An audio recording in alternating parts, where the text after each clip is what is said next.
Okupasi atau pengambil alihan lahan yang dilakukan pihak PT PN3 terhadap para penggarap di lahan HGU milik PT PN3 sampai saat ini masih terus berlanjut.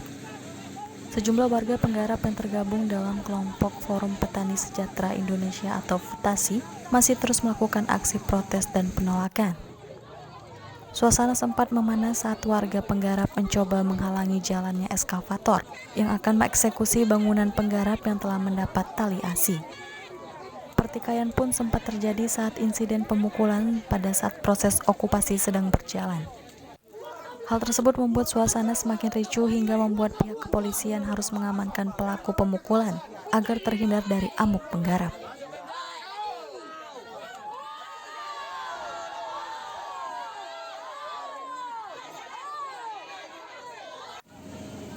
Ditemui di lokasi, asisten personalia PT PN3 Kebun Bangun Doni Manurung mengatakan terkait insiden pemukulan yang terjadi di lahan penggarapan pada saat okupasi terhadap warga penggarap, dirinya menegaskan bahwa pelaku pemukulan bukan dari pihak PT PN3, melainkan dari warga setempat. Menurutnya yang terjadi pemicu pertikaian tersebut saat warga penggarap melakukan pemblokiran jalan yang mengganggu kenyamanan warga setempat. Itu Bang, ada penolakan, apakah itu memang dari warga yang menolak Suguhati atau yang gimana Bang? Kalau berdasarkan hasil identifikasi kita, memang ada beberapa warga yang menolak yang kita lihat. Namun beberapa warga yang menolak ini justru orang-orang yang sebelumnya tidak pernah di garapan. Mereka bergabung dengan orang-orang yang menolak Suguhati. Terkesan mereka ini adalah orang-orang kiriman yang sebelumnya tidak ada di sini. Korban tadi itu tidak dari kita. Kami juga tidak tahu apakah dia bagian dari penggarap. Namun yang kami pastikan adalah pemukulan terjadi dari seseorang yang kami tidak tahu dan itu tidak dari unsur PTPN.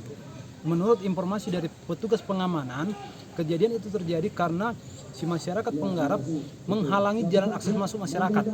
Sehingga masyarakat keberatan, dan ketika masyarakat keberatan, dianggap masyarakat ini bagian dari PTPN 3. Padahal akses jalan yang dihalangi. Sehingga si masyarakat ini marah lalu melakukan upaya pemukulan kepada yang bersangkutan. Itu informasi dari petugas pengamanan di lapangan, bukan dari personil PTPN 3. Setelah ini, selesai nanti kami bersihkan, masih ada beberapa masyarakat yang masih tinggal di areal. Ini akan kami lakukan upaya selanjutnya.